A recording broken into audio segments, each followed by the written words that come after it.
Minha primeira visão. Uma porta aberta que dá para um corredor comprido e um casarão de Botafogo, caminho da Urca. Se eu diminuía o passo e olhava, ela estava lá dentro, num canto, sentada, diante de uma pequena escrivaninha. O ano era 1970. Já se passaram, portanto, quase 50 anos. Diziam que eu não devia parar diante da porta aberta. Ela tinha vivido anos internada em um manicômio e ainda sofria crises de agressividade. Guardo a lembrança meio borrada de um fim de tarde em que os nossos olhares se cruzaram. Eu parei, fui até o vão da porta e senti uma força estranha, a força daquela mulher solitária. Depois disso eu não lembro mais, eu não lembro o que se seguiu. Ela levantou e veio até a porta. Ela não saiu do seu lugar e eu fui embora. De qualquer modo, não lembro de termos trocado uma palavra. Aquele casarão em que nós vivíamos no ano de 1970, em que para chegar a meu quarto eu passava pelo dela, era também uma casa de loucos. Os jovens que redescobriam a liberdade nos loucos anos 60 e 70. O solar da fossa. O casarão onde conheci Maura Lopes Cansado. Dramática, plástica, banha, cênica, cônica, cúbica, toda arte esdrúxula. Eu amanheço. Poética, apócrifa.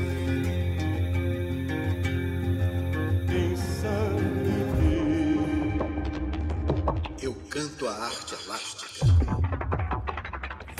Hoje, ao contrário do que eu faço sempre, isso é, trazer de dentro da máquina de pensar arte respostas à pergunta o que é arte, eu vou entrar dentro dela para fazer esta pergunta.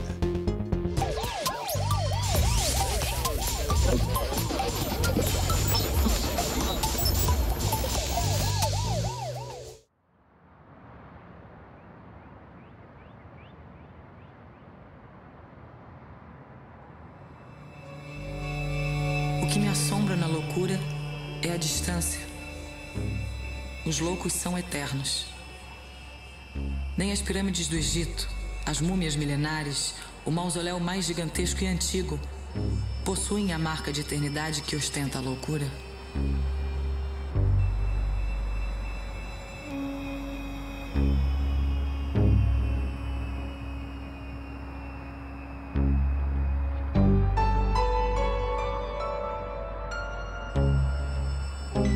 São poucos os loucos.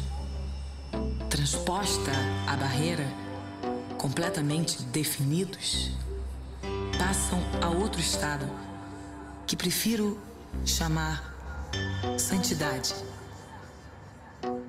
Como os mortos, nada fazem para voltar ao estado primitivo. E embora todos tenhamos de morrer um dia, poucos alcançam a santidade da loucura. E quem prova estar o morto sujeito à morte se passou por uma realidade que desconhecemos.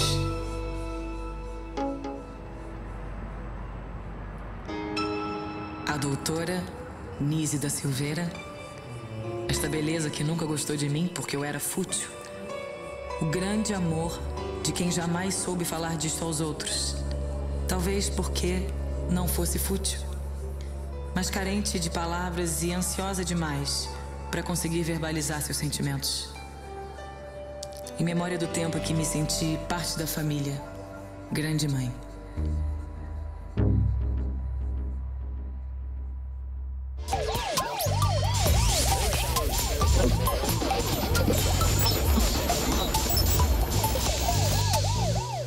Maurício Meirelles.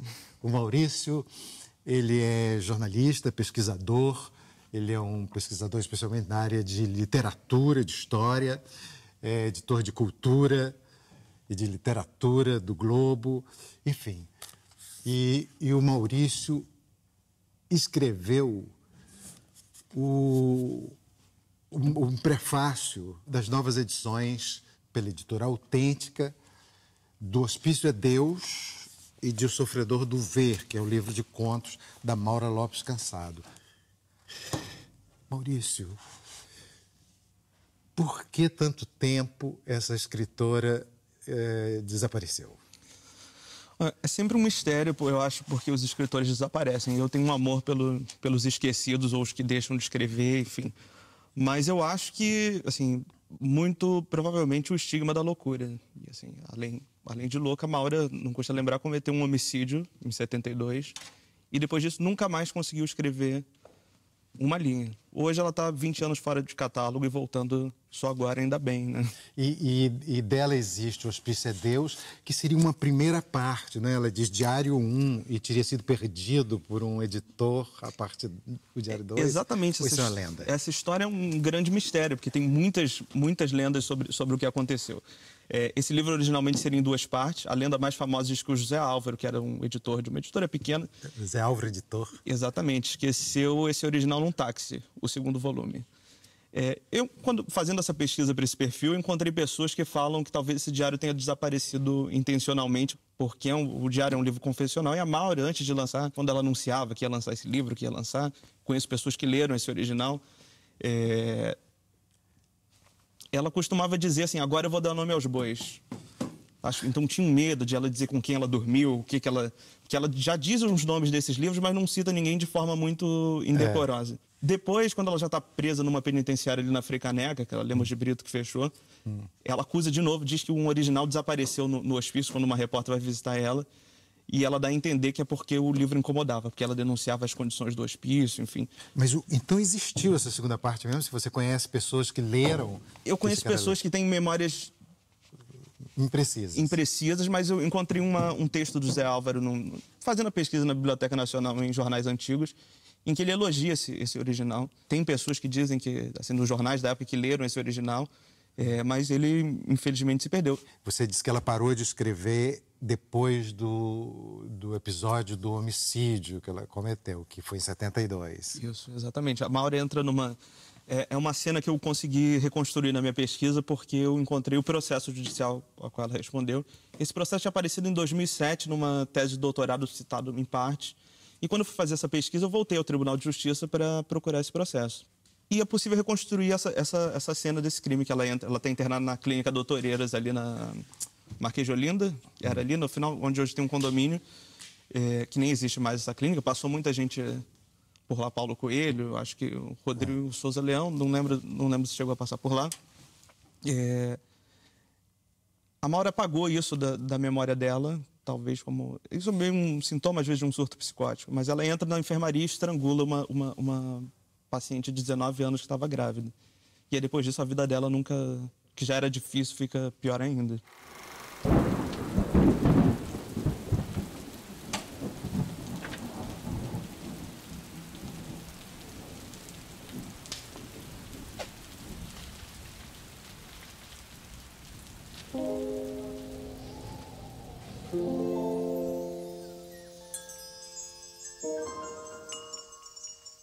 O Sofredor do Ver. Maura Lopes Cansado. Do conto O Espelho Morto. Ando deveras muito preocupada com o que se passa ao meu redor. Não que tema morrer. Ao invés disso, sinto medo de ver-me eternizada em bloco de pedra. Ou mesmo continuar como estou. Esperando. Apenas esperando salvar-me dos rostos quadrados. Fugir e encontrar pessoas com quem possa falar. Porque vivo sozinha em um mundo cada vez mais estranho, fantástico, monstruoso. Não que as coisas tenham se modificado tanto. Desde menina esse encarceramento me sufoca.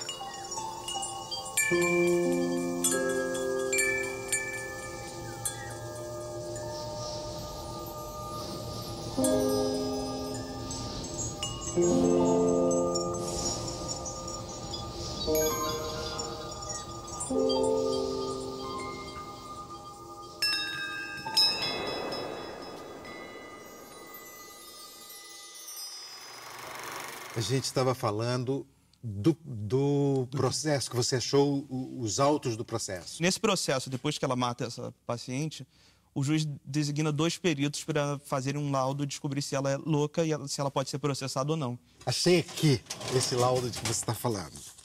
Esse laudo de exame de sanidade mental da Maura Lopes Cansado. Tem um momento em que ela conta, fala para os médicos, né, que estão fazendo o laudo de exame de sanidade mental. Aí ele diz dela, sabe, tão somente de maneira mais nítida, quando acordou da sedação em que se encontrava, ter perguntado ao médico, o mesmo que a recebera no dia da sua admissão na casa de saúde, se matara o próprio filho, pois estava quase certa de ter morto o filho. O médico retrucou que ali não era enfermaria para homens, logo não podia ter morto o filho. Matara, isso sim, uma mulher, uma doente, e esse fato o médico lhe estava transmitindo como viera ao seu conhecimento através de terceiros. A paciente ignora como era sua vítima, se jovem, velha, branca ou preta, nada. Duro. Forte, né? Muito forte. O filho da Maura depois virou jornalista. Ele veio ao Rio e, como você pode imaginar, uma vida muito difícil, né? Você cuidar de uma mãe assim, ainda mais com essa sensação de abandono, porque ela largou ele em Minas e veio para o Rio, enfim, e não tinha exatamente condições de cuidar dele. E ela tinha uma relação meio ambígua, às vezes ela odiava ele, achava que ele era... E às vezes ela amava profundamente. Tem até um conto muito bonito que ela narra do ponto de vista de uma criança abandonada pela mãe. É um conto muito... que fica muito claro o amor dela pelo filho, assim, apesar da loucura. E o Cesarion teve uma vida muito difícil. Assim, a Maura costumava dizer para todo mundo que ele tinha abandonado ela. Depois dessa pesquisa, eu estou convencido de que esse abandono não existe. Eu não sei os pormenores do relacionamento deles, mas ele tentou muito fazer ela escrever depois do crime, que ela continuasse a escrever, e ela nunca não conseguiu mais, sempre... eu tenho uma vaga memória do Cesarion, o filho dela, mas especialmente de um grande amigo que eu não sei por que associo o nome dele ao nome do Cesarion, que era o Wilker, José Wilker. Uhum. Eles moraram juntos, assim, eu não vou lembrar exatamente quem me contou isso, porque... Mas eles dividiram um apartamento na Urca, se eu não me engano, com mais alguém que eu não lembro agora. O Cesarion foi um grande jornalista, um jornalista com uma boa posição na imprensa brasileira e conhecia muita gente. Jogava sinuca com Paulinho da Viola e coisas assim. Uma grande figura. Mas que outras fontes? Como é que você fez para escrever? Algumas pessoas da época, Conil, Goulart, encontrei um jornalista, inclusive, de Minas Gerais, que na infância tem uma memória muito bonita, que ele lembra de uma menina muito bonita, que ele chamava de A Princesa, que era uma menina que pilotava um avião no aeroclube de uma cidade do interior de Minas. Ele nunca conheceu a Maura, mas na cidade existia essa lenda, porque a Maura pilotava avião. O primeiro marido dela era... Era aviador, exatamente, aviador, né? Jair. E esse jornalista tem essa lembrança da cidade com aquela menina que embalava os meus sonhos, que eu ficava vendo pilotar um avião e não sei quem era. Esse jornalista se chama Pedro Rogério Moreira. Anos depois, por coincidência, ele ficou grande amigo do Cesarion no Rio, sem saber que a mulher da infância, a menina da infância dele, era mãe de um dos grandes amigos dele. Ele escreveu um livro que se chama Boa Noite para Voar, eu posso estar errado, que virou um filme depois, em que a Maura inspira a protagonista, que é uma aviadora que salva o Juscelino Kubitschek de uma conspiração para derrubar o avião dele. Isso virou filme com a Mariana Ximenes fazendo o papel dessa personagem que é inspirada na Maura. Não costumo sair de casa. Habito um apartamento de andar térreo, um pouco escuro ainda durante o dia, luxuoso e antigo, onde moram 3 outras criaturas.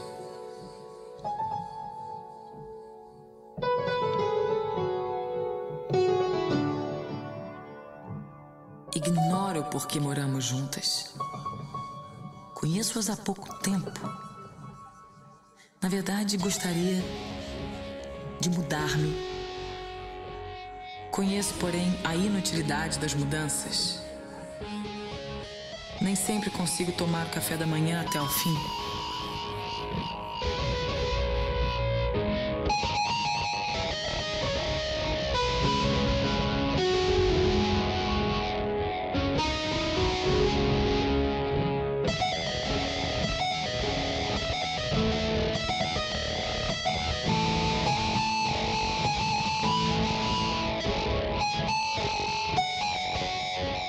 Me deito sob os cobertores, enquanto outra se veste rápida, jogando debaixo, mesmo sobre minha cama, grandes pedras.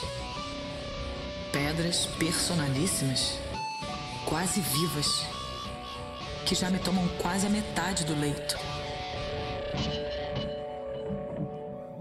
Encolho-me sob os cobertores, as pedras ocupando sempre mais espaço.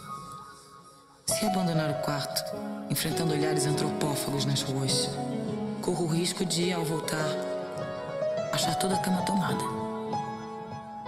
E me seria impossível argumentar com as pedras.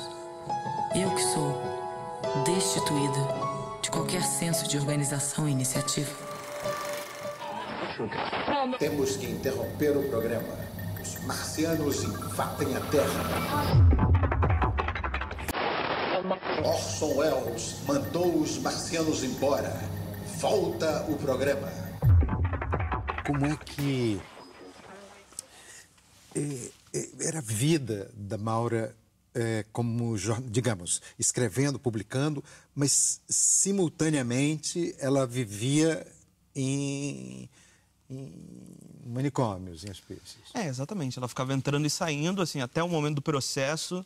Só no Hospital do Engenho de Dentro, que era um dos principais hospitais, ela ficou 12 vezes, entre saídas e entradas. Em alguns dos contos que saíram no Jornal do Brasil, o Reinaldo Jardim publicava enquanto ela estava internada. Ela mandava de lá, que é um caso que eu só tinha ouvido, sei lá, Ângelo de Lima, que era um poeta português da revista Orfeu, que é uma revista modernista muito importante. Fernando Pessoa publicava ele enquanto ele estava internado dentro do hospício também. E o Reinaldo Jardim fazia isso, publicava, não importava que ela tivesse internada, enfim. Ele cuidava dela, foi o padrinho. Publicou o primeiro conto que ela mandou pro Jornal do Brasil, ele publicou na capa do suplemento dominical, que era, tipo, uma grande conquista para uma escritora. E você falou também que o Coni conheceu e tal, e nessas suas perguntas, o Coni lembrava de alguma coisa? O Coni é das pessoas que eu entrevistei, que tem a memória mais precisa, porque o Goulart, por exemplo, foi exilado depois e perdeu toda essa parte da vida da Maura.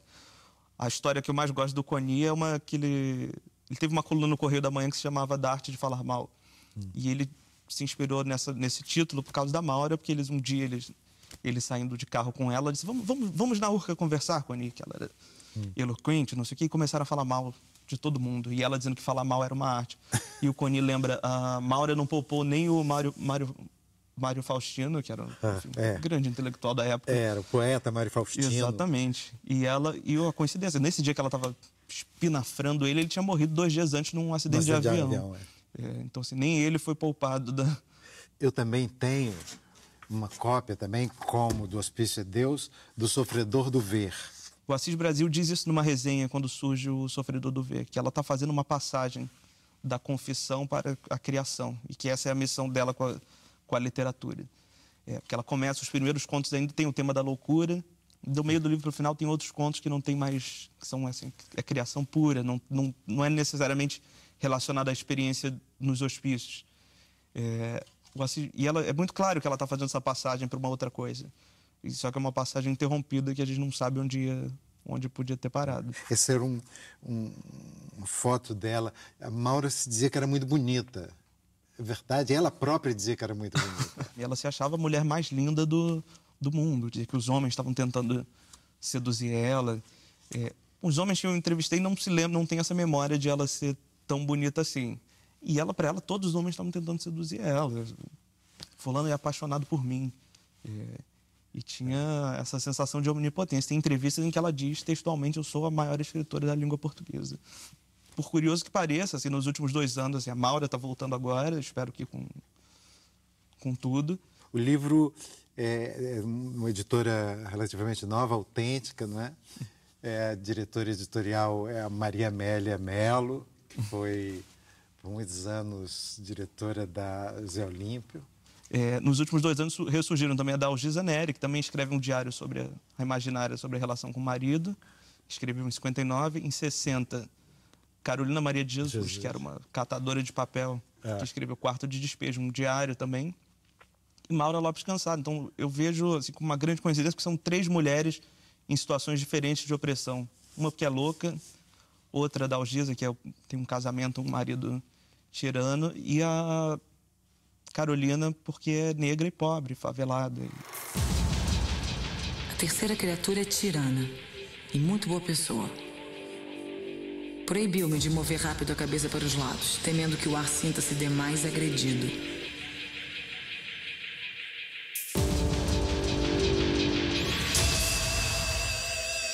Assim, ando pelo apartamento buscando ver sempre apenas o que está à minha frente.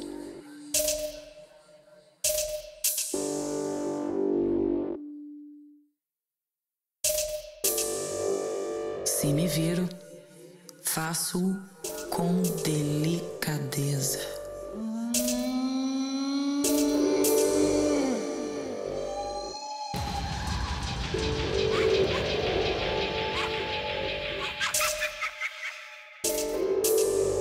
Esse cuidado me traz em constante tensão.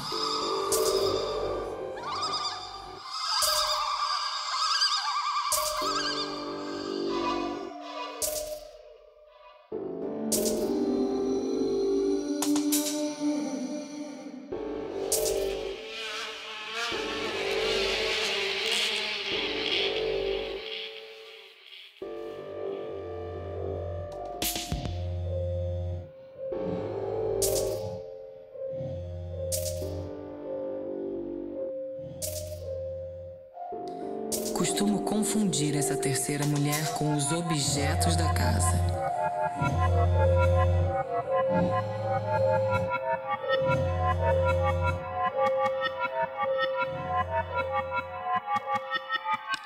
Móveis animados passeiam o dia todo pelo apartamento, sofrendo a presença das 3 horrendas criaturas.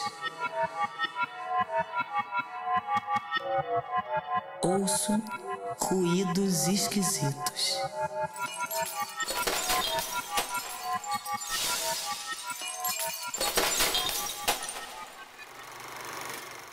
O dilema, no momento que ela mata a mulher e descobrem que ela é uma psicótica, o juiz diz que ela precisa ser mandada para um manicômio judiciário. E a própria justiça entra numa crise, porque não existe manicômio judiciário para mulheres no Rio. Então ela fica pulando de lugar em lugar. E ela vai parar nessa penitenciária Lemos de Brito, que é o momento que ela tem uma cegueira, que se disse durante anos também que ela era uma cegueira de origem psicológica, que era um lugar imundo, não sei o quê. E ela, na verdade, era um catarata, porque depois ela volta a enxergar quando ela é operada. E nessa penitenciária, o Sindicato dos Escritores, que era Antônio Weiss, o presidente na época, Nélida Pinhon, Rubem Fonseca, José Louzeiro, eles fazem uma campanha nos jornais, queriam uma conta no banco para receber doações para tirar a Maura de lá e mandar para uma clínica particular. Então você vê o naipe das pessoas que se importavam com ela. E ela, enfim, e aí é tirada da clínica, vai para uma clínica particular, etc. Tudo se tornou de mais difícil depois do crime da terceira criatura, assassinando o espelho com uma pedrada. Considero esse crime a maior desgraça em minha vida inútil, calada, vazia.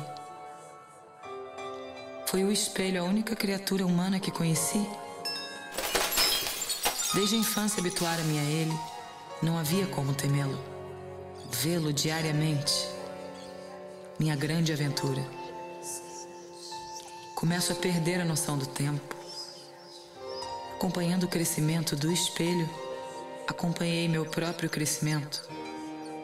Vendo-o se transformar, tive consciência da minha infância perdida. Cada vez mais o espelho se tornava adulto, o que me obrigava a admitir-me também assim. Já não sei, mas talvez eu esteja quase velha.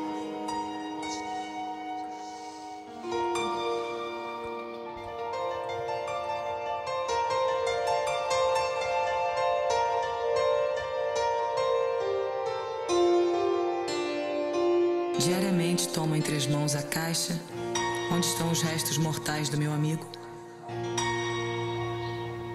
e sofro.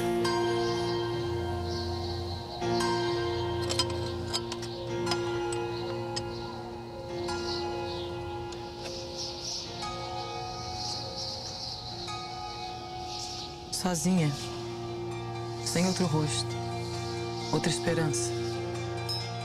É-me impossível voltar a acreditar.